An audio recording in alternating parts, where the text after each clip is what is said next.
नमस्कार, आभार, अभिनंदन, स्वागत आप सभी का 1.25 लाख में। आज बाजार बंद है, देशवासियों को बकरीद की बहुत बहुत शुभकामनाएं। लेकिन शुक्रवार को जब बाजार खुलेगा तो क्या तस्वीर सामने आएगी, आने वाले हफ्तों में क्या तस्वीर रहेगी, इसी पर करेंगे फोकस। और जिस तरीके से संकेत मिल रहे हैं ऐसे में क्या रणनीति बनाई जाए। पहला सवाल ये कि अब यहाँ से टूटेगा या फिर 24,000 के ऊपर दौड़ेगा बाजार।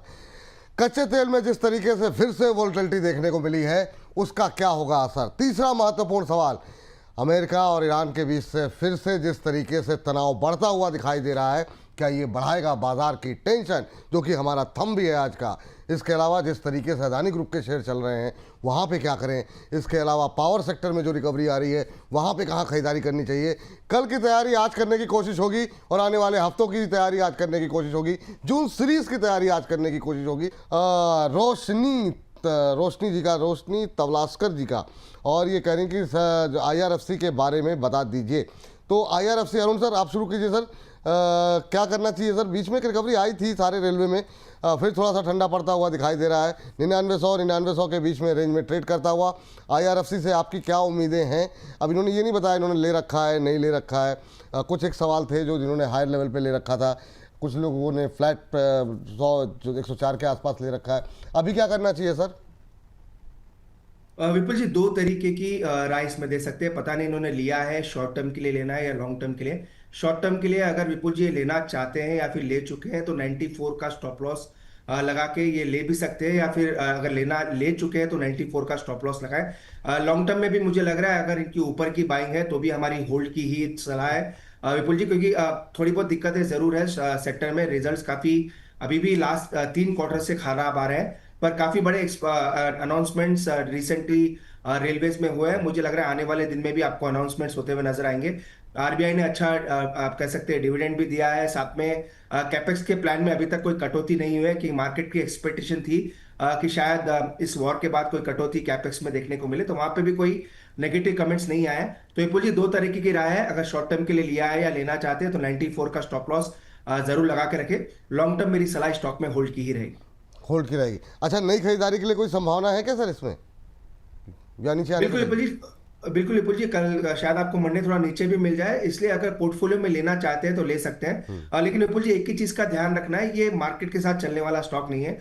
ये थोड़े स्लो मूवर स्टॉक्स है और थोड़ा फ्रस्ट्रेट ज्यादा करते हैं, क्योंकि हम इस पे काफी दिनों से डिस्कशन कर रहे हैं। इनफैक्ट मुझे याद है 130 140 पे भी काफी लोगों के पास इसकी बाइंग है। तो हम भी अभी भी विपुल जी सेम व्यू हमने रखा है। जिनके पास ऊपर की बाइंग है उनके होल्ड की ही सलाह दे रहे हैं। जब भी ये स्टॉक्स चलेंगे विपुल जी, आपको ये काफी तेजी से चलते हुए नजर आएंगे, इसलिए जिनको लेना है वो लेके चल भी सकते हैं। कोई दिक्कत वाली बात मुझे नजर नहीं आती। चलिए, ये बात यहाँ पर निकल करके आई है। और इन सब के बीच में मैम पाइन लैब्स ज़रा देख लीजिए। कल परसों जिसके रिजल्ट आए थे उसके बाद से सवालों की झड़ी लगी हुई है। डिस्कशन में नहीं आ पाया हमारे साथ हमारे कार्यक्रम में। पाइन लैब्स को लेकर के ये हमारे विक्रम जी हैं, वो जानना चाह रहे हैं क्या करना चाहिए। अभी अगर देखें तो शेयर में जो है रिजल्ट ठीक रहे थे, लेकिन शेयर टूट गया था। अब थर्सडे के सेशन में, बुधवार के सेशन में हमने देखा कि फिर से एक रिकवरी देखो आती हुई दिखाई दी। आप कैसे देख रही हैं पाइन लैब्स को? 146-50 के आसपास क्या संभावनाएं दिखाई दे रही हैं यहाँ पर? यहाँ से 125 का stop loss 20 points away from the closing price of Wednesday.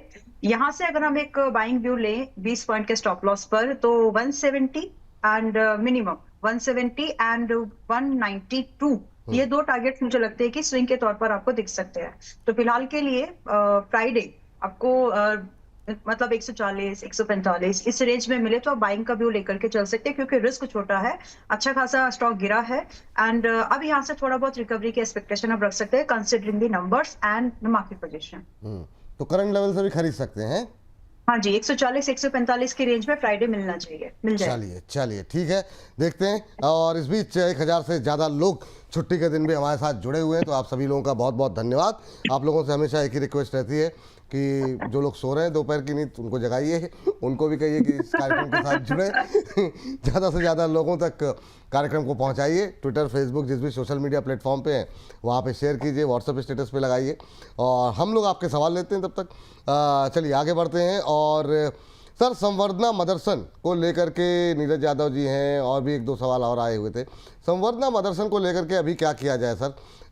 Friday के सेशन तो आदत हो गई, सैटरडे को छुट्टी का दिन लगता है, सैटरडे ही है। तो सर कल के सेशन में जो है बुधवार को काफ़ी शानदार मोमेंटम देखने को मिला सर। अभी सर कितना यहाँ पर अपसाइड आप देख रहे हैं? 143-44 के आसपास चलता हुआ एक महीने में 13-14% की रैली तो रही है। जिनके पास है उनके लिए भी, और अगर नई कोई अपॉर्चुनिटी तलाशनी हो तो क्या रैली पूरी हो गई या दम है अभी?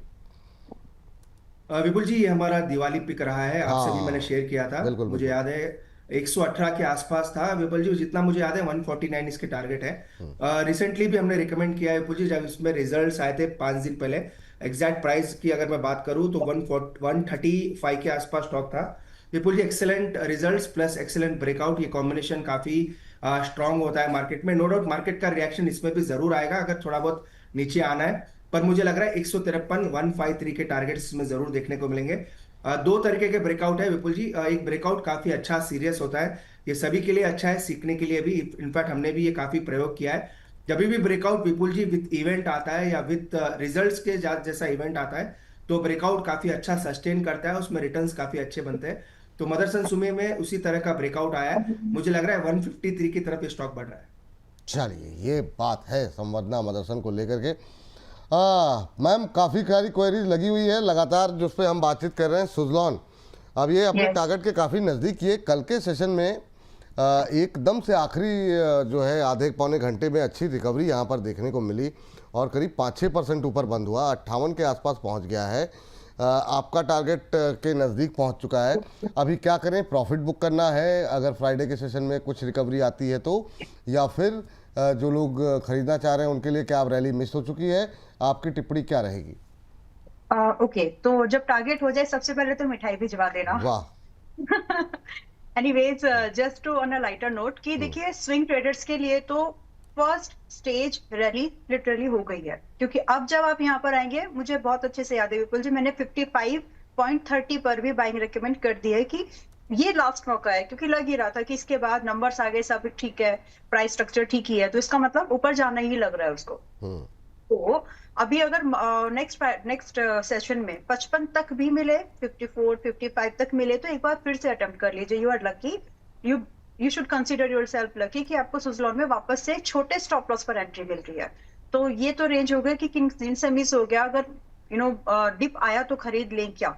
Yes, but at this current price when your first target is 60 तो और 50 का आपका स्टॉप लॉस है, तो रिस्क रिवॉर्ड मैच नहीं करता, बहुत खराब हो जाता है। तो इसलिए छोड़ दीजिए। अगर 55-54 पर मिले तो खरीद सकते हैं विद स्टॉप लॉस, क्योंकि मंडे अगर फ्राइडे अगर थोड़ा बहुत गैप डाउन हो गया तो हो सकता है कि नीचे थोड़ा बहुत खुल जाए विद दैट हो। तो ये तो हो गया व्यू। बाकी जो लोग टारगेट के लिए वेट कर रहे हैं, आप होल्ड करिएगा। 60 के बाद भी मैं ये नहीं बोलूंगी कि पूरा का पूरा बुक कर लो। आपकी एंट्रीज अच्छी हैं, आपने सही काउंटर पर पैसा लगाया है मेरे हिसाब से, एटलीस्ट फ्रॉम माय पर्सपेक्टिव। आपका सही काउंटर है जो कि नॉन क्रूड बेस एनर्जी का एक बहुत ही एक्सेप्शनल रिसोर्स के तौर पर आता है, जिसमें कि विंड एनर्जी से बनता है ये। तो अब आप ऐसे समझ लीजिए, क्योंकि मैं टारगेट थोड़े रिवाइज करने जा रही हूँ इसलिए थोड़ा सा एक्सप्लेन कर देती हूँ। आप ऐसे समझ लीजिए कि अगर ये स्ट्रेट ऑफ हॉर्मुज़ जैसी चीजें और भी प्रॉब्लम होंगी, या फिर फ्यूचर में भी इस तरह की कंडीशंस अगर आने लगी बार बार, तो होगा क्या? हमें अपनी एनर्जी की जो रिक्वायरमेंट है उसको इसी तरह के स्टॉक से, इसी तरह के बिजनेसेस से पूरा करना पड़ेगा। इसीलिए ये चलेंगे। तो 60 रुपए का, एक्सक्यूज मी, 60 रुपए का पहला टारगेट, दूसरा है 70 का। 60 आ जाए तो थोड़ा बुक कर लो, और उसके बाद अपनी ट्रेलिंग आप लोग 52 पर लगा करके बाकी 70 के टारगेट के लिए होल्ड कर जाइएगा। जिनको फ्रेश खरीदना है 55-54 का वेट करो, आए तो बढ़िया। फिर भी मैं इस स्टॉक में एज एन इन्वेस्टर अगर बात करूं, आपको रिस्क मैनेज करना पड़ेगा। पहले अगर आपने मान लो 100 क्वांटिटी लिया जस्ट फॉर एग्जांपल, या 10 लाख लिया, व्हाटएवर योर क्वांटिटी हो सकती है आपकी, तो इस बार आप यहाँ पर वो रिस्क रिवॉर्ड खराब है तो आप 100 तो नहीं लेना चाहिए, आपको उसको थोड़ा कंट्रोल कर लो ताकि 60 और 70 के टारगेट आते आते आपको अच्छा रिस्क रिवॉर्ड मिले। काउंटर 100 तक का है ये। चलिए ठीक है, आगे बढ़ते हैं अगली टिप्पणी के लिए और गौरव सोनी जी का सवाल लेते हैं। गौरव जी जानना चाह रहे हैं कि sir good afternoon, very good afternoon sir. जी शिपिंग पर व्यू शेयर कर दीजिए। शुड आई एवरेज और exit? Buying price is 1683, I can hold for 2 month. If you suggest. अच्छा चलिए ठीक है, कह रहे हैं कि 2 महीने तक अगर होल्ड कर सकते हैं अगर सलाह दी गई इनको। अरुण सर, जी शिपिंग मतलब चला भी तेज़ था, गिरा भी तेज़ है सर, अब क्या करना चाहिए? 1683 पे लिया है भाई साहब ने, तो इनकी खरीद से आ गया करीब करीब 150 पौने 200 रुपये नीचे। क्या सलाह देंगे आप जी शिपिंग को लेकर के? विपुल जी काफी ऊपर खरीदा है स्टॉक में, रैली भी काफी हुई है, तो मुझे लग रहा है उछाल पे एग्जिट ही करना चाहिए। वैसे विपुल जी मेरा व्यू पॉजिटिव नहीं है स्टॉक पे, और ज्यादा मैं ट्रैक भी नहीं करता, इसलिए कोई बड़ा व्यू नहीं दूंगा विपुल जी। पर इसमें जो स्टॉप लॉस अगर लगाना है, अगर ये स्टॉक को होल्ड करते हैं तो 1445 के आसपास लगाए, उछाल पे एग्जिट करने की सोचे विपुल जी। काफी चल चुका है और एंट्री इन्होंने एकदम टॉप पे की है, तो रिस्क रिवॉर्ड काफी फेवरेबल नहीं है, तो मुझे लग रहा है उछाल पे एग्जिट करने की सलाह रहेगी। स्टॉप लॉस 1445 का जरूर लगा के रखें। 1445 का स्टॉप लॉस लगाइए, ये सलाह आपके लिए है। आशुतोष गुप्ता जी का सवाल ले लेते हैं। अशोक लेलैंड को लेकर के इनका सवाल है, 164 पर लिए हैं, कह रहे हैं रिजल्ट्स को देखते हुए अब यहाँ पे आगे क्या स्ट्रेटजी होनी चाहिए। ये भी कल के सेशन में करीब 2% के आसपास की रैली देखने को मिली और आखिरी के घंटे में ख़ासतौर से जो है रिकवरी अच्छी रही यहाँ पर। अशोक लेलैंड मैम, क्या व्यू रहेगा आपका अशोक लेलैंड को लेकर के, और ख़ास तौर से अभी जान है इसमें अशोक लेलैंड में? लग रही है, और आई थिंक मैंने ये रिकमेंड भी किया है 10 दिन पहले शायद आप लोगों को भी EU प्लेटफॉर्म पर। एंड अगर मैं याद कर पा रही हूँ तो ये मैंने 5-6 मई को जी। मेंबर्स को भी रिकमेंड किया है जी। तो उसी दौरान शायद आप लोगों को भी 168 का प्राइस था, उस समय रिकमेंडेशन ये दी गई थी। तो अभी 163 है और आप लोगों के पास भी शायद 155 वगैरह से है। तो इंडेड फ्राइडे आपको 160 165 इस रेंज में अगर आपको ये मिलता है तो आप इसमें बाइंग अपॉर्चुनिटीज ढूंढ सकते हैं। ओवरऑल जो शिफ्ट है ऑटो सेक्टर में, ये बड़ा शिफ्ट होगा, तो इसलिए यहाँ पर एक अपसाइड मूवमेंट आप कैप्चर करने की कोशिश करें। टारगेट होंगे 175 से 200 के। होल्डिंग टाइम बड़ा है 3 क्वार्टर्स का, स्टॉप लॉस होगा 150 का। 2 से 3 क्वार्टर तक होल्ड करने की सलाह है यहाँ पर, ये राय निकल के आ रही है। इस बीच बीच में आज जो है कुछ एक रिकमेंडेशन भी रहेंगी। मैम 1 मिनट में अरुण सर, आपकी पहली कॉल क्या रहेगी सर? एक एक करके सामने लाते हैं। पहली कॉल कौन सी रहेगी? विपुल जी मेरे और मेरे टीम ने 4 रिकमेंडेशंस निकाले हैं विपुल जी। 4 इस तरीके से हमने निकालने के लिए कहे थे ताकि एक छोटा टिकट साइज का रहे, 2 मिड टिकट साइज के रहे, एक बड़ा टिकट साइज का रहे, क्योंकि ऐसे में रहेगा तो सभी के लिए थोड़ा काफी महत्वपूर्ण रह सकता है। तो मैं छोटे टिकट साइज से शुरू करना चाहूंगा विपुल जी। और एक डिस्क्लेमर है, ये हम रिकमेंड भी करेंगे कल या परसों में, तो पहले आप ही के साथ शेयर कर रहा हूँ। और ये शॉर्ट टर्म के लिए ही है विपुल जी, इसको लॉन्ग टर्म के लिए बाय नहीं करना है। पहला स्टॉक IFCI में रहेगा विपुल जी। ये स्टॉक मुझे लग रहा है एक फ्रेश ब्रेकआउट स्टॉक ने दिया है कल के सेशन में। करंटली आप कह सकते हैं 68 के आसपास चल रहा है। 63 का स्टॉप लॉस लगा के विपुल जी इसको बाय करना है। 79 तक के टारगेट्स मुझे लग रहा है 79 से 82 तक के टारगेट आप ले सकते हैं। ये टारगेट्स आपको 2 से 3 हफ्तों में देखने को मिल सकते हैं विपुल जी। सभी स्टॉक्स 2 से 3 हफ्तों का व्यू लेके बाय करें। IFCI 68 67 के बीच में बाय करें। 63 का स्टॉप लॉस रहेगा, 79 और 82 के टारगेट है। चलिए, तो कल के लिए आपके लिए पहली रिकमेंडेशन आई है, 2-3 हफ्ते के लिए ये पहले स्पष्ट कर दें। स्टॉप लॉस यहाँ पर रखना होगा आपको 63 का, 63 का stop loss. First target 79, first target, second target 82, 79 और 82 रुपये के लक्ष्य के लिए 63 रुपये के स्टॉप लॉस के साथ यहाँ पे खरीदारी करने की सलाह है। शानदार मोमेंटम जो है कल के सेशन में देखने को मिला और अरुण जी का मानना ये है कि ये जो तेज़ी है वो कंटिन्यू कर सकती है। अभी अगर आप लेके जाएंगे तो 82 रुपये तक के टारगेट देखने को मिल सकते हैं। 2-3 हफ्ते का नज़रिया है। तो आज की पहली कॉल अरुण जी की तरफ से। हमारा मैम आप कुछ कह रही थी? यस, मैं पेट्रोनेट और SJVN की बात करना चाह रही थी जी। तो Petronet current price structure, closing price जो रहा है कल का वो 278 का है। आपको ऐसे समझे कि 265 285 ये 20 पॉइंट की रेंज में आपको बाइंग मिल जाएगी नेक्स्ट वीक वगैरह पूरा।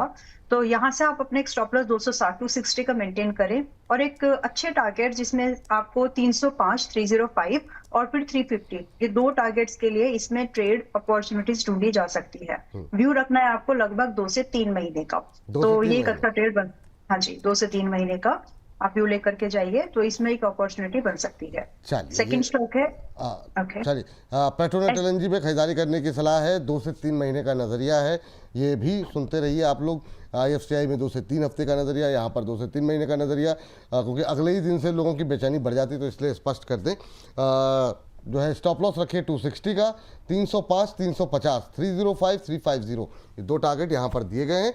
तो ये आप लोग फ्राइडे के सेशन में, मंडे के सेशन में अपने हिसाब से जो रेंज मैम ने बताई उस हिसाब से आप खरीद सकते हैं। Yes ma'am, second topic, second counter SJVN, again ये भी एनर्जी रिलेटेड ही स्टॉक है।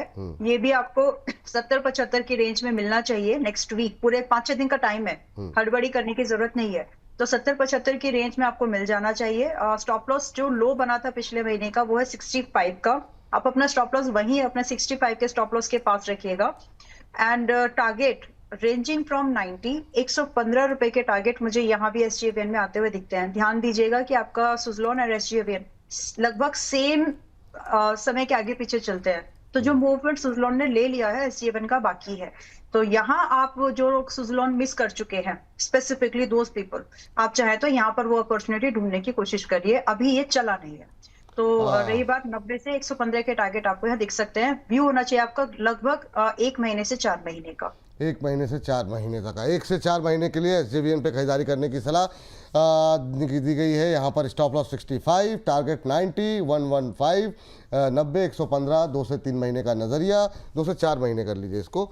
देखिए ये भी आ गया आपको 90 और 115 के टारगेट के लिए खरीदारी करने की सलाह है। 65 रुपये का आप यहाँ पर एक स्टॉप लॉस लगाने की सलाह दी गई है। तो IFCI, पेट्रोनेट, SJVN, ये 3 कॉल अभी तक निकल करके आई है अगले 2 हफ्तों से लेकर के और 2 महीनों तक की रेंज में। ये तमाम कॉल्स आपके लिए देखिए स्क्रीन पर आती हुई करके। और IFCI भी दिखा दीजिए एक बार। IFCI में भी जो है आपका नज़रिया जो है वो होना चाहिए 2-3 हफ्तों का। और यहाँ पर स्टॉप लॉस 63, टारगेट 79 और 82, 79 और 82 के टारगेट के लिए 2 से 3 हफ्ते के नज़रिए के साथ आप यहाँ पे खरीदारी करके चल सकते हैं। स्टॉप लॉस 63 का। चलिए, तो ये बात हो गई। ये तीनों काउंटर्स आपकी निगाहों में आ गए। और भी बहुत सारे शेयर हैं, अभी अरुण जी के पास जो है 3 और कॉल बाकी हैं, तो एक एक करके लेते रहेंगे उसको बीच बीच में। थोड़ा सा 1-2 सवाल और फटाफट ले लेते हैं। और ये सवाल ले लेते हैं अदानी पावर को लेकर के। कल भी सर से बात हुई थी, कल या परसों में जब भी बात हुई थी, तो इस पर हम लोग बातचीत कर रहे थे। अरुण सर, क्या शानदार रैली रही, 250 रुपये क्रॉस कर गया ये। अभी क्या करना चाहिए बताइए ज़रा। अदानी पावर के अंदर 249 के आसपास ट्रेड करता हुआ बीते 1 महीने में 11-12% की रैली रही। और अच्छी बात यह है कि बोनस के मंच पर लगातार डिस्कशन में रहा। अंबाला जी, रचित जी, सबकी मतलब रिकमेंडेशन लिस्ट में रहा। और अब क्या करें, यहाँ पर आपकी रिकमेंडेशन क्या होगी? विपुल जी, कोई दिक्कत नहीं है। ये स्टॉक हमारा अडानी ग्रुप में थर्ड प्रेफरेंस हमेशा से रहा है। अडानी पोर्ट, अंबुजा सीमेंट और अडानी पावर, और ये तीनों स्टॉक हम बार बार रिकमेंड करते रहते हैं। इस स्टॉक में काफी एक्सीलेंट मोमेंटम आया। 2 चीजें विपुल जी स्टॉक को काफी हेल्प किया है। तो पीक पावर डिमांड है इंडिया में। सेकंड, एनर्जी क्राइसिस जो चल रहा है, मुझे लग रहा है वो एक बड़ा बेनिफिशियरी रहा है। थर्ड, सभी को पता है अडानी के जो केसेस विड्रॉ हुए हैं या फिर जो क्लीन चिट मिली है वो भी इसको काफी इम्पैक्ट किया है। तो मुझे लग रहा है एक्सप्लोसिव मूव आया है और ये मूव आगे भी कंटिन्यू रहना चाहिए। इसके जो अगर आप रिट्रेसमेंट टारगेट निकालते हैं तो 282, 285 तक आ रहे हैं। फंडामेंटली विपुल जी कोई कमेंट नहीं है, पर जो टेक्निकल टारगेट्स निकल के आ रहे हैं वो यहाँ से भी मुझे लग रहा है 285 तक स्टॉक जा सकता है। हल्की फुल्की गिरावट पे लेना भी चाहिए। 240 के नीचे मिलता है तो डेफिनेटली एक ऐड का भी पोजीशन रखें। एक बड़ा ब्रेकआउट विपुल जी 235 के ऊपर हुआ है और 249 चल रहा है, तो एक रिट्रेसमेंट छोटा मोटा आ सकता है। उस रिट्रेसमेंट में बाई करना चाहिए और 285 के ऊपर में टारगेट। चलिए चलिए, इस बीच हमारे साथ ममराज जी जुड़ चुके हैं फोन लाइन पर। ममराज जी को नमस्कार। गुरुजी नमस्कार। नमस्कार आपको, अरुण साहब को और अंबाला मैम को। आपको भी बहुत बहुत नमस्कार। कहाँ से बोल रहे हैं सर? हैदराबाद से बोल रहा हूँ। हमारे अरुण साहब का घर के थोड़ा दूर हूँ, आज ढूंढते ढूंढते आ रहा हूँ, अरुण साहब से कांटेक्ट कर रहा हूँ। नहीं, बहुत बढ़िया सर, पहुंचिए आप उनके घर, हमको भी बताइएगा, हम भी पहुंचते हैं हैदराबाद। और अरुण सर जब आए थे मिलने के लिए हम लोगों से मुंबई में, बड़ी शानदार मिठाई थी सर वो। अब अब की बार अरुण सर से मुलाकात होगी तो दोबारा कहे जाएगी, रिक्वेस्ट डाली जाएगी कि अब की बार भी आए तो वो वाली मिठाई लेके। साइड का मिठाई होगी। हाँ, बहुत मतलब जबरदस्ती हम लोग खा करके मतलब जो है दीवाने हो गए उसके। तो बताइए सर, आज कैसे याद किया, क्या सवाल है? रहता सर, वहाँ का आंध्रा का एक्स्ट्रा मिठाई रहता है वो। हाँ सर, वो बिल्कुल सर, बहुत शानदार सर। अब ममराज जी, अंदर से रस निकलता है, अंदर से रस निकलता है। हाँ बिल्कुल बिल्कुल बिल्कुल सही बात सर। आज कैसे याद किया सर, क्या सवाल है? मेरा सर एक्चुअली एक आल कार्गो बोल के कंपनी है, उसका शेयर है 600 शेयर है 30 रुपीज का। आपने 30 रुपये वो में लिया ये है? हाँ 30 रुपीज में लिए थे साहब, ये 3-4 साल से पड़ा है। ओहो, कब क्या और ही करें? इसके साथ में एक कोई बोनस क्या है कि ये आल कार्गो बोल के एक 300 शेयर एक्स्ट्रा डीमेट अकाउंट में पड़ा है, वो क्या मालूम, कुछ अपडेट नहीं हुआ है। अब इसको चूंकि ट्रैक मैं भी उतना ज़्यादा करता नहीं हूँ, पूछ लेते हैं यहाँ पर। हाँ अरुण सर से पूछ लीजिए, अम्बाला जी से पूछ लीजिए। बिल्कुल बिल्कुल बिल्कुल सर, पूछ लेते हैं। अरुण सर का ही नंबर है ना? हाँ, अम्बाला मैम ने बोला था। अरुण सर बताइए जरा, क्या सलाह रहेगी आपकी अगर आप ट्रैक करते हो तो? 30 पे लिया, 9 पे आ गया, फिर कह रहे हैं कोई और शेयर भी आ गया इनके डीमेट में। अगर आप ट्रैक करते हो तो कोई टिप्पणी रहेगी इस पर आपकी? बिल्कुल विपुल जी, ये जो ओवरऑल शेयर आया है, ये अल कार्गो टर्मिनल और अल कार्गो लॉजिस्टिक, दो इनके पास शेयर रहेंगे। एक 25 रुपए का चल रहा है, एक 9 रुपए का चल रहा है। आई डोंट नो इन्होंने कितने बाई किया है, क्या रेशियो है, पर डेफिनेटली दो शेयर्स इनके पास जरूर आए हैं। पर यूजुअली ट्रैकिंग में आता नहीं है विपुल जी, पर एक कंपनी यूजुअली अगर आप पुराना इतिहास देखते हैं तो नंबर्स तो काफी अच्छे थे, फिर डीमर्जर होने के बाद मैंने स्टॉक को काफी ट्रैक किया नहीं है। मुझे लग रहा है इनके कॉस्ट के आसपास ही रहना चाहिए। एग्जैक्टली मुझे पता नहीं इनका कॉस्ट क्या है, 35 रुपए ये बोल रहे हैं, लेकिन डीमर्जर के पहले क्या प्राइस था या क्या रेशियो में डीमर्जर हुआ वो देखना पड़ेगा। पर मेरे हिसाब से ये दोनों ही कंपनी पे मेरा पॉजिटिव रुझान नहीं है, क्योंकि रिसेंट रिजल्ट्स थोड़े बहुत डिटोरिएट हुए हैं, और टेक्निकली भी दोनों में अगर आप एक अल कार्गो लॉजिस्टिक्स देखते हैं तो वो तो कम्प्लीटली नीचे के डाउन ट्रेंड में ही है। टर्मिनल में थोड़ा बहुत मोमेंटम जरूर देखने को मिला है। तो अगर विपुल जी एक राय रहेगी, अगर कॉस्ट के आसपास है, अगर दोनों का टर्मिनल वैल्यू ऐड कर देते हैं, अगर कॉस्ट के आसपास है तो एक बार का एग्जिट करने की सलाह रहेगी। लॉजिस्टिक्स में मुझे लग रहा है आने वाले दिन में दिक्कतें और सेक्टर में हो सकती है, तो कॉस्ट के आसपास रहे थे एक बार का निकल जाने की ही सलाह रहेगी। ठीक, ये बात ममराज जी आपके लिए निकल करके आई है, और इन सबके बीच में आप थोड़ी सी स्पीड अपनी बढ़ाते हैं ताकि 8 बजे जो लोग हमारे पास देखें उनके लिए ज़्यादा से ज़्यादा शेयर हमारे पास उपलब्ध हो। मैम जेपी पावर जरा फटाफट स्क्रीन पर ले लीजिए। और क्या मतलब कल धुआंधार रैली इसमें रही है, और ये जब से ये खबर अदानी वाली चल रही है, अब ये 20% का अपर सर्किट यहाँ पे कल जो देखने को मिला, 23 रुपये पे आ गया। अब क्या करें? सवाल ये होता है कि जब इस तरह की रैली आ जाती है, बहुत लोग तभी कूदने आते हैं, जबकि हम लोग काफ़ी लंबे समय से इस पर चर्चा कर रहे हैं, जब से ये पूरी खबर सामने आ रही थी थोड़ी थोड़ी करके। अब 23 रुपये पे क्या करें? प्रॉफिट बुक करें जिनके पास पुराना है, या जो लोग अब नए लोग दौड़ के आ रहे हैं उनको लिए क्या सलाह रहेगी? देखो, अभी आप दौड़ के आ रहे हैं तो कल इसके साथ ने एक डिस्कशन किया था कि टाइम जोन बदल लो। अभी जब जागो तब सवेरा नहीं होता है, हर बार स्टॉक्स में, जिंदगी में होता है। तो फिलहाल के लिए आप, अगर आप एक इन्वेस्टर नहीं हैं, सिर्फ ट्रेडर हैं, और आप प्रॉपर रिस्क मैनेजमेंट नहीं करते, और फोमो एंट्रीज आप ले तो लेते हैं, लेकिन एग्जिट की जब बात आए तो फिर आप घबरा जाते हैं या फिर आपको पैनिक होता है, तो ये सारी चीजें अगर आपके साथ हैं तो बाय मत करिए। Still it's a very expensive, ये आपके लिए एक एक्सपेंसिव अफेयर बन जाएगा, क्योंकि अगर इसने स्टॉप लॉस मान लो हिट भी किया तो 20% का कम से कम होगा। बिकॉज पहले जो स्टॉप लॉस था, मैं विपुल जी थोड़ा एक्सप्लेन करना जरूरी है क्योंकि लोग हाँ, इसमें बहुत संक्षेप में मैम, लेकिन आप थोड़ी सी स्पीड बढ़ानी पड़ेगी। यस मैम, बताइए। श्योर। तो देखिए, 17 रुपए का स्टॉप लॉस था, ट्रेल करके अगर आप मान लो 19 पे भी लेके आ गए और आपने 22 रुपए 50 पैसे के आसपास खरीदने का मौका भी ढूंढा, तो भी आपके लिए स्टॉप लॉस बहुत दूर है। So if you can't manage your position sizing, don't touch it. मैं इतना ही बोल सकती हूँ। बाकी काउंटर अभी भी बुलिश है। यहाँ से जो फर्दर टारगेट्स हैं, टारगेट एक तो आ ही गया 22 रुपए, आगे का जो टारगेट है 27 रुपए, 30 रुपए, उसके बाद इन्वेस्टर वाले 45 रुपए के टारगेट अब ओपन हो गया। तो आप उसके लिए ट्राई करना चाहते हो, बिल्कुल करो, but keep your exposure half, ये तो आप कम से कम कर लीजिए। और एंट्री के लिए 27 रुपए का टारगेट है, और कल आपको मिल जाए तो 22 रुपए 50 पैसे के आसपास भी एंट्री की जा सकती है, लेकिन एक्सपोजर हाफ। 2 बार इसीलिए बोला ताकि आप समझें, मतलब रिस्क आपका है। मैंने तो आपको इतनी बार अच्छे से समझा दिया। अभी टारगेट हो गया उसके, और अच्छा परसेंटेज है, काउंट खुद ही कर लीजिएगा आप। तो अब आपको अपना रिस्क परसेंटेज, रिस्क जो है वो कंट्रोल करना है, क्योंकि स्टॉक की चाल तो आप कंट्रोल नहीं कर सकते।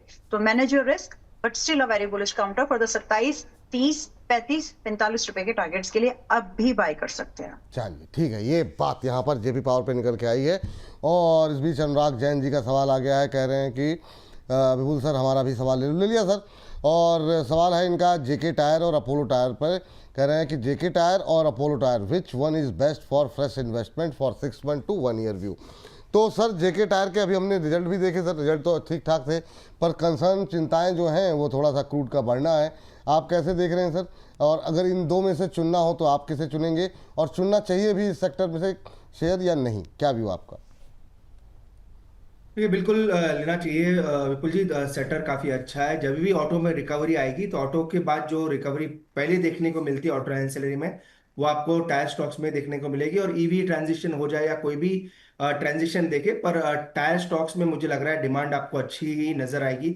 इनका रिप्लेसमेंट डिमांड भी जो रहता है वो भी काफ़ी अच्छा है। पर मुझे लग रहा है थोड़े बहुत करेक्टेड है स्टॉक्स, तो अच्छे लेवल्स के आसपास है। जेके टायर के रिजल्ट्स भी काफ़ी शानदार आए थे। अगर दोनों में से एक लेना है तो मुझे लग रहा है फिलहाल जो रुझान बन रहा है वो जेके टायर की तरफ ज्यादा अच्छा बन रहा है। तो जेके टायर मुझे लग रहा है अगर आप लॉन्ग टर्म के लिए लेना चाहें तो डेफिनेटली ले सकते हैं। इनफैक्ट दोनों ही मेरे फेवरेट है विपुल जी, अपोलो और जेके दोनों ही मुझे अच्छे लगते हैं। पर जेके टायर में चूंकि रिजल्ट्स अच्छे हैं, टेक्निकली थोड़ा बेटर है, वो आप लॉन्ग टर्म पोर्टफोलियो में ऐड करके चल सकते हैं। चलिए ठीक है, इस बीच पीशू जी हमारे साथ फोन लाइन पर है। पीशू जी को नमस्कार। नमस्ते विपुल जी, कैसे हैं? हम बहुत अच्छे हैं सर, आप कैसे हैं, कहाँ से बोल रहे हैं सर? मैं देहरादून उत्तराखंड से बात कर रहा हूँ। वाह वाह, बहुत शानदार सर। ये बताइए कि ये जितनी गर्मी का प्रकोप हम लोग एनसीआर में देख रहे हैं, देहरादून में कुछ राहत है या वहाँ पर भी ऐसी स्थिति है? बहुत ज्यादा गर्मी है यहाँ पे भी, बहुत ज्यादा। वहाँ पर यहाँ पे भी वही है बिल्कुल। ये सुना मैंने, तभी मैंने कहा एक बार कंफर्म करें। तो आप लोग, चलो आप लोगों ने तब भी है सर 20-25 किलोमीटर दूर थोड़ा मसूरी चले जाएंगे तब भी थोड़ी सी राहत है। हालांकि देहरादून में अब गर्मी काफ़ी होने लगी पहले के मुकाबले, अब गर्मी वहाँ भी अच्छी होने लगी है।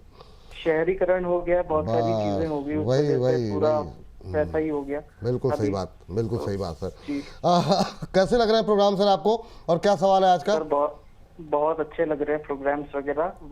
सबसे मतलब जो अरुण भाई हैं और विजय लक्ष्मी जी हैं, इनको मेरा प्रणाम जो है। ये मतलब इनके दोनों का मैं बहुत बड़ा फैन हूँ। वैसे आपका तो हूँ विपुल जी। अरे नहीं, हमारे नहीं भी रहेंगे चल जाएगा, वही चीज है। तो और विजय लक्ष्मी मैम तो जिस तरीके से रिकमेंडेशन रहती है, जो फास्ट अप्रोच इनकी रहती है, मतलब आई रियली एडमायर इट। और अरुण भाई, मतलब इनको तो मैं सीएनबीसी आवाज में भी फॉलो करता हूँ वगैरह। इतनी शांत तरीके से इतना बढ़िया टारगेट ये देते हैं, मतलब मजा आ जाता है जी। नहीं, बहुत अच्छी बात सर, और ऐसे ही फॉलो करते रहिए हमारे तमाम एक्सपर्ट को। आज बताइए कैसे याद किया, क्या सवाल है? जी एक्चुअली में मैंने महिंद्रा एंड महिंद्रा का मैंने 11 शेयर्स लिए हैं 3500 के करीब, ठीक है। और अभी इसका प्राइस 3100 के आसपास चल रहा है। तो मेरा लॉन्ग टर्म का नजरिया है। तो जब मैं पूछ रहा हूँ अभी एवरेज की गुंजाइश है या थोड़ा और नीचे आएगा, क्योंकि अभी हो सकता है Q1 अर्निंग्स भी थोड़ी सी नीचे हो ड्यू टू ये जो अभी हुआ, ये जो पूरा मिडिल ईस्ट का रायता फैला है उसकी वजह से। तो मैं बस जस्ट आपसे पूछ रहा हूँ कि अभी एवरेज करने की जरूरत है कि थोड़ा और वेट करूँ इसका एवरेज करने के लिए? बड़ा अच्छा सवाल, बहुत अच्छा सवाल आपने पूछा। और अच्छी बात यह है कि तमाम चीज़ों को आप देख रहे हैं, समझ रहे हैं, और लगातार आपकी निगाहें जो है वो खबरों पे रहती हैं।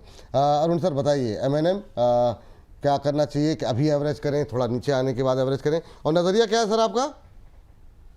नजरिया लॉन्ग टर्म का है, मतलब मैंने इसको वो रखा हुआ है, मतलब विद रिस्पेक्ट टू फंडामेंटल वगैरह पूरा एनालिसिस का, क्योंकि मैं भी खुद रिसर्च से जुड़ा हुआ हूँ। तो मैं थोड़ा सा जस्ट आपसे पूछ रहा था कि और कितना इसको कर सकते हैं। चलिए सर, क्या व्यू रहेगा सर आपका, अरुण सर? देखिए Vipul ji, first of all thank you Vishu ji के लिए। इन्होंने अच्छी तरह से इन्होंने पहले तो हमारे रिकमेंडेशन की तारीफ की, उसके लिए बहुत बहुत धन्यवाद। बाकी विपुल जी अच्छा लगा, ये काफ़ी अच्छी रिसर्च की है इन्होंने। जहाँ तक M&M की बात है, ये रिजल्ट्स की भी बात कर रहे हैं, रिजल्ट्स खराब आने की भी बात कर रहे हैं। काफ़ी कम लोग हैं विपुल जी जो ये सब एक्सपेक्टेशन करते हुए स्टॉक को खरीदते हैं, तो ये काफ़ी अच्छी इन्होंने रिसर्च करके रखी है। बाकी विपुल जी इन्होंने सही कहा, स्टॉक नीचे आ सकता है। मेरी भी एक्सपेक्टेशन है कि आपको एक बार वापस ये स्टॉक 3000 की तरफ बढ़ेगा, 3000 के आसपास आ सकता है। पर ये मेरा one of the favourite stock है।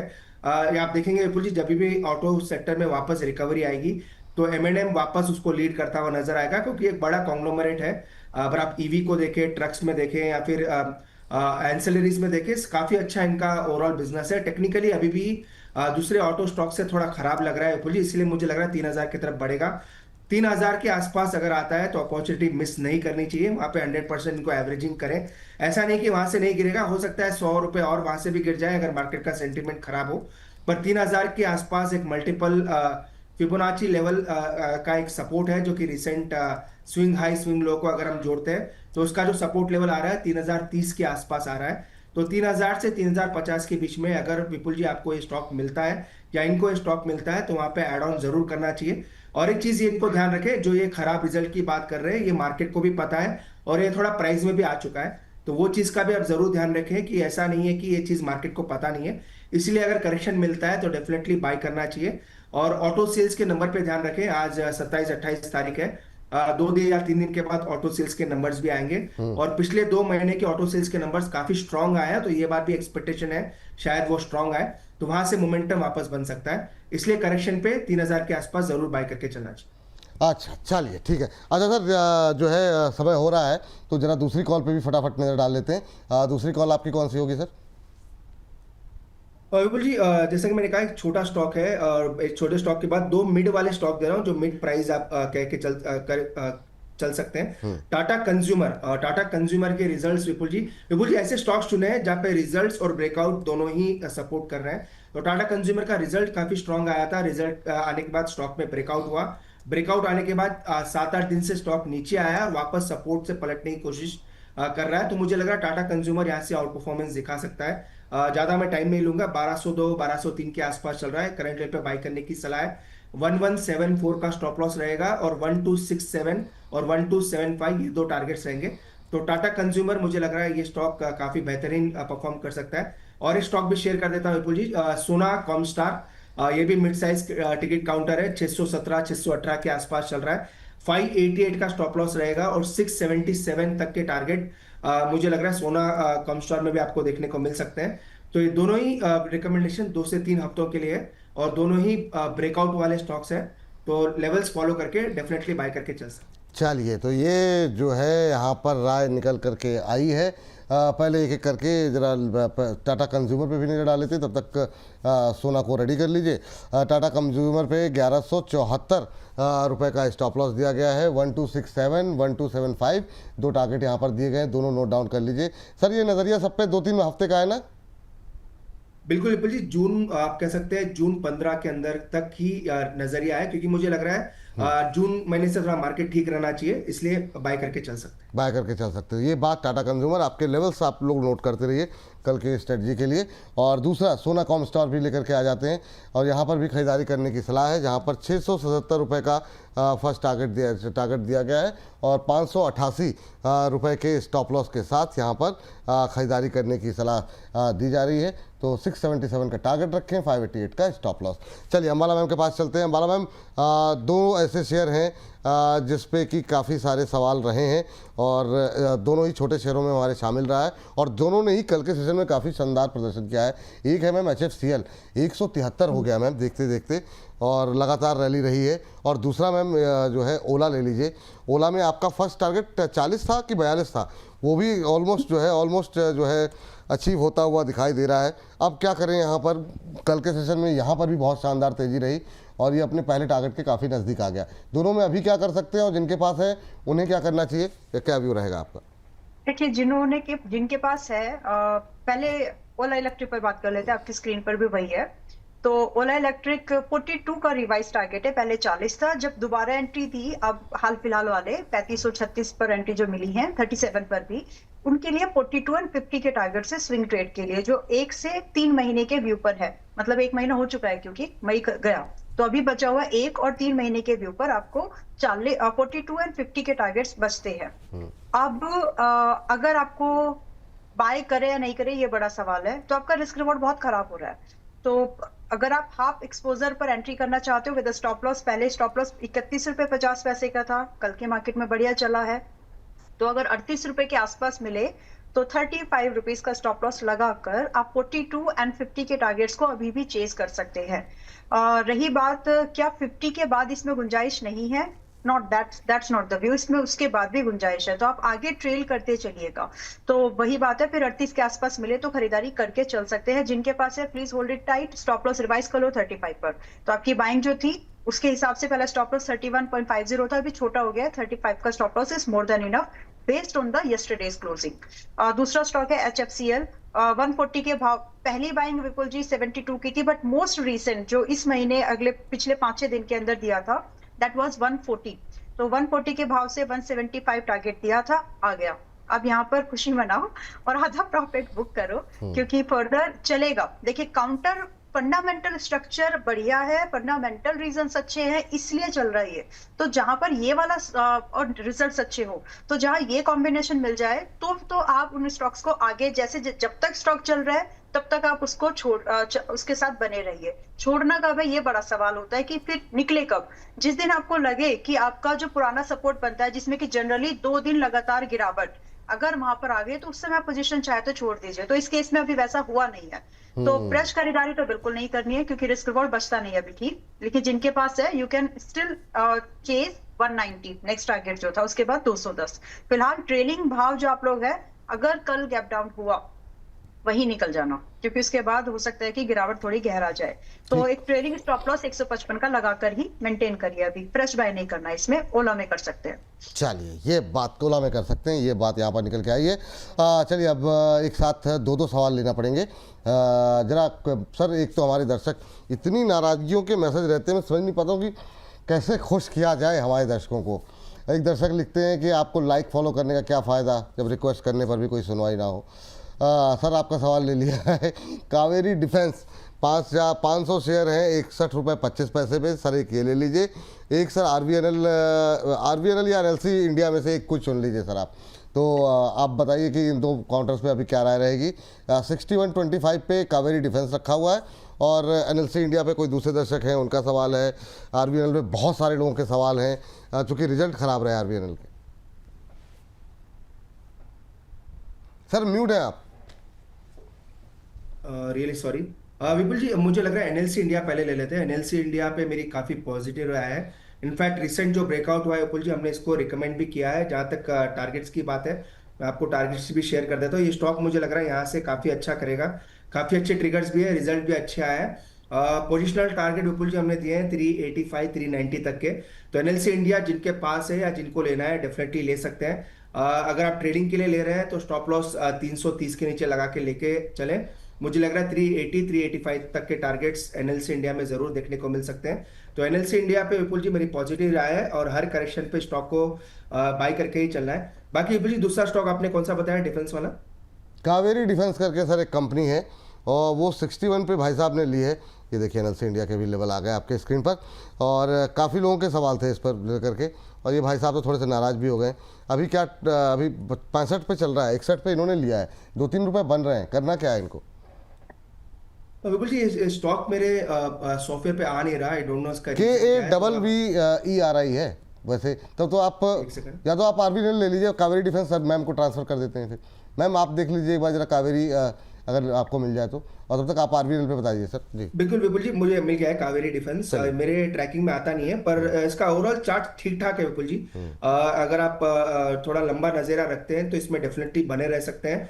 58 से 60 के आसपास एक अच्छा सपोर्ट है। जब तक 58 से 60 का लेवल नीचे में ब्रीच नहीं करता, मुझे लग रहा है होल्ड करना चाहिए। एक एक्सप्लोसिव ब्रेकआउट आ सकता है विपुल जी, क्योंकि पूरे रुझान बन रहे हैं स्टॉक में ब्रेकआउट आने के। ये जो ब्रेकआउट आएगा ये आपको देखने को मिलेगा 70 रुपए के ऊपर, 70 रुपीज के ऊपर निकलेगा तो बड़ा ब्रेकआउट के संकेत स्टॉक में रहेंगे। और विपुल जी एक चीज देखना है, इसके फंडामेंटल्स क्या है इसका मुझे बिल्कुल आइडिया नहीं है, पर टेक्निकली एक अच्छा बेस फॉर्मेशन बनाने के स्टॉक निकलने के लिए तैयार है। 70 पहला टारगेट है, 76 दूसरा टारगेट है, तो डेफिनेटली बने रह सकते हैं। 58 के ऊपर है, जब तक कोई दिक्कत मुझे लग रहा है स्टॉक में नहीं। चलिए अगली टिप्पणी लेते हैं। मैम जरा देखिए आप ATGL अदानी टोटल गैस, क्या शानदार मूव रहा अदानी के समूह के अंदर, और टोटल गैस भी लगातार चल रहा है, और कितनी गैस बाकी है इसके अंदर बताइए जरा अदानी टोटल के अंदर। और 14-15% की रैली कल देखने को मिली। और इसके साथ साथ मैम SCI देख लीजिएगा, शिपिंग कॉर्पोरेशन को लेकर के हमारे एक दर्शक हैं वो जानना चाह रहे हैं, उनका नाम मिस हो गया, मैं अभी ले लेता हूँ उनका नाम भी ताकि उनकी शिकायत भी ना रहे। क्या व्यू रहेगा मैम पहले जरा अदानी टोटल गैस? अभी भी इसमें टारगेट 800 के तो कल आ गए विपुल जी, और रिकमेंडेशन 550 और 600 630 इन सब भाव पर कई बार दी है। तो और ये वाला जो मूवमेंट हुआ 630 से 610 से 800 वाला, ये बहुत फास्ट हुआ है, 7-8 दिन के अंदर ही हो गया। Hope you guys made money in this, if not तो अगले जो टारगेट्स हैं, मैंने 3 महीने तक का ये व्यू शेयर किया था, और ये बात थी अप्रैल की। अप्रैल से इसमें रिकमेंडेशन 550 के भाव से दोबारा देना शुरू किया था। तो वो 3 महीने अप्रैल मई जून आया नहीं है, 800 रुपए तक के टारगेट आ गए हैं। अब यहाँ से जो टारगेट्स है 900 और 1000 के अभी भी है। इनफैक्ट एक्सटेंडेड टारगेट 1150 के भी बनते हैं। अगर मोमेंटम मतलब एनर्जी का अगर यही स्टफ बना रहा तो ये 1150 भी जा सकता है। बड़ा सवाल अब ये आएगा लोगों के मन में कि करे क्या अभी भी बाई कर सकते हैं? See, if you are an investor and you can manage a stop loss at 700 like 100 points away from the current price, तो अगर 100 रुपए का स्टॉप लॉस आप लगभग मैनेज कर सकते हो 700 के एसएल पर, तो भी यहाँ से 900 और 1050 के टारगेट बनते हैं। तो बाय करने की रेंज आप ऐसे डिसाइड करिए कि 770 से 800 की रेंज कल आपको मिल जाए, अगले हफ्ते आपको मिल जाए, तो आप इसमें एंट्री फिर से ढूंढ सकते हैं with the stop loss at 700। आज के इस सेशन में इतने सारे स्टॉक्स आ गए जिनमें फर्स्ट टारगेट बड़े बड़े, मतलब किसी में 30, किसी में 25% हिट हुआ है। एक भी बंदा या बंदी ऐसी नहीं आई है जिसने बोला हो कि मैंने इसमें प्रॉफिट बुक कर लिया है। ज्यादातर लोग यही है कि आगे क्या करें। तो जो इससे पता है, जब आप लोग बोलते हैं मैं जस्ट आधा सेकंड मतलब थोड़ा सा टाइम दे दीजिए, जब आप ये प्रॉफिट बुक करते हैं ना तो हमको भी अच्छा लगता है। मैं जस्ट एक छोटा सा इंसिडेंस दे रही हूँ, आप ही के प्लेटफॉर्म से आया इसलिए बता रही हूँ। एयू पर कोई देखते हैं, उन्होंने बोला मैम हम आपको बहुत दिनों से देख रहे हैं, please give me your QR code, मुझे आपको कुछ देना है। मैं दोनों इंसिडेंट्स बताऊंगी, जस्ट अ मिनट बच्चा। तो I mean I am not disclosing the amount but they send some, हमने उनको बोला कि आपको इस तरह की कोई जरूरत नहीं है कुछ मनी वगैरह की, no, but they send something as a gratitude, what के हिसाब से वो बड़ा है जो भी है, but this kind of things. और एक पर्सन ऐसे है जिन्होंने बोला कि आपकी वजह से मेरी जिंदगी बर्बाद हो गई है। भाई हमने कुछ नहीं कर रहे हैं, आप लोगों को रिकमेंडेशंस दे रहे हैं, उसको एनालाइज करना, उसको काम तरीके से लाना आपकी जिम्मेदारी है। जिन जिन स्टॉक्स में प्रॉफिट हो रहा है बुक करो, ताकि कैपिटल रोटेशन का जो काम है, स्टॉक चर्निंग का काम है, वो आप तभी कर पाएंगे। अदरवाइज पोर्टफोलियो बनाओ, शांत रहो। चलिए ठीक मैम। और इस बीच जो है अगली टिप्पणी लेते हैं। और अभी भी बहुत लोग कह रहे हैं, सवाल जो भेज रहे हैं अदानी पावर को लेकर के। अदानी पे सर काफ़ी बातें हुई है। सर जरा एक तो आप अपनी रिकमेंडेशन का चौथा स्टॉक भी दे दीजिए, और उसके बाद सर एक जरा दूसरा मेरा जो सवाल था, अदानी पोर्ट पे भी आपकी पॉजिटिव व्यू रही है का, अभी आपने बोला भी, वहाँ पे क्या अभी फ्रेश बाइंग की गुंजाइश है क्या, और क्या करना है बताइए जरा, क्या स्ट्रेटजी रहेगी? बिल्कुल Vipul ji, first of all Adani ports की जहां तक बात है, 2200 तक के टारगेट मुझे लग रहा है इसमें आएंगे। ये भी आपको एक बड़ा मूव देने के लिए तैयार है। थोड़ा स्लो मूवर होता है विपुल जी, स्लो मूवर इसीलिए होता है क्योंकि ये एक हेवीली FII लोडेड स्टॉक है और ज्यादा स्टॉक गिरा नहीं है, और बड़े फंड्स के पास इसकी होल्डिंग होती है। और मुझे लग रहा है ये स्टॉक में एक पॉजिटिविटी आगे भी आपको देखने को मिलेगी। 2200 तक के पोजिशनल टारगेट विपुल जी आने चाहिए, और हर गिरावट पे स्टॉक को एक्यूमुलेट करने की सलाह है। बाकी विपुल जी, आपने चौथे स्टॉक की बात की, थोड़ा बड़ा टिकट साइज का काउंटर है, मैंने ऑलरेडी कहा स्मॉल मिड और बिग तीनों के हिसाब से रखे। डिक्सन टेक्नोलॉजी में खरीदने की सलाह है, थोड़ा ज्यादा बड़ा है पर मेरा ये one of my favourite stock है। 11,700 के आसपास को खरीदे। कल भी शायद मंडे आपको 11,600 11,700 के नीचे ही मिलेगा, जितना गिफ्ट निफ्टी के संकेत देखने को मिल रहे हैं, तो वहां पे डेफिनेटली इसको बाई करने की सलाह है। 11,400 के ऊपर विपुल जी इसका ब्रेकआउट हुआ है, इसलिए स्टॉप लॉस 11,200 का लगा रहा हूं, क्योंकि अगर ब्रेकआउट रीटेस्टिंग भी होती है, शायद रीटेस्ट होकर वापस ऊपर जाए, तो 11,200 का स्टॉप लॉस लगाएं, 11,700 के आसपास बाई करें। 12,950 तक के टारगेट मुझे लग रहा है डिक्सन में आने चाहिए। एक्सेलेंट ब्रेकआउट हुआ है और रिजल्ट्स भी काफी अच्छे थे। और एक विपुल जी, इसमें एक जेवी होने की बात है वीवो से, जिसका अप्रूवल गवर्नमेंट की तरफ से पेंडिंग है, जो चाइनीज कंपनी वीवो है। अगर वो जेवी का अप्रूवल आ जाता है विपुल जी, जो कि काफी ब्रोकर्स या ब्रोकरेज रिपोर्ट एक्सपेक्ट कर रही है, मुझे लग रहा है ये एक बड़े धुआंधार मूव के लिए तैयार हो सकता है। तो 12,950 13,000 के टारगेट के लिए बाई करें और 11,200 का स्टॉप लॉस लगाएं। जेवी होगी नहीं होगी, अगेन ये गैम्बलिंग या फिर ये एक वो चीज को आप दूर रखें, पर लेवल्स फॉलो करके स्टॉक को बाय करके चल सकते हैं। ये बात यहाँ पर निकल करके आई है। चलिए इस पर रखिए नज़र। और इसके बाद मैम जरा फटाफट देखिए वोडाफोन पे क्या भर भर के सवाल आज आए हुए हैं, क्योंकि अब ये आधे परसेंट से ज़्यादा, आधे परसेंट करें 14 रुपये 20 पैसे के ऊपर भी जाता हुआ दिखाई दिया कल के सेशन में। कल इसने 14.29 का नया 52 हफ्ते का औसतन स्तर बनाया है। अब क्या करें, इन लेवल्स के आसपास भी क्या नई खरीदारी की गुंजाइश है, या प्रॉफिट बुक करके थोड़ी देर शांत रहें, नीचे आने का वेट करें? अभी वोडाफोन में क्या रहेगा आगे की रणनीति, क्योंकि लगातार तीसरा महीना है जब हम देख रहे हैं, लंबे अरसे बाद ऐसा हुआ है कि लगातार जो ग्राहक इन्होंने जोड़े हैं, वरना छोड़ने की ही न्यूज़ ज़्यादा आती थी। तो देखिए बदलाव तो है, और बदलाव कंपनी के काम करने के तरीके में, एग्रेशन में, दोनों में दिख रहा है। और नंबर्स उसका जो आउटलुक है वो नंबर्स पे आ रहा है, उसका जो क्या बोलते हैं रिफ्लेक्शन, वो नंबर्स पे आ रहा है। तो इंडीड अभी करना क्या है, पहले ये समझ लेते हैं कि देखिए अगर आप एक ट्रेडर हैं तो आपको रेंजिंग फ्रॉम 50 अप टू 35% का गेन, जब ये अभी 14 रुपए 24 पैसे पर क्लोज हो गया, वहां मिल रहा है।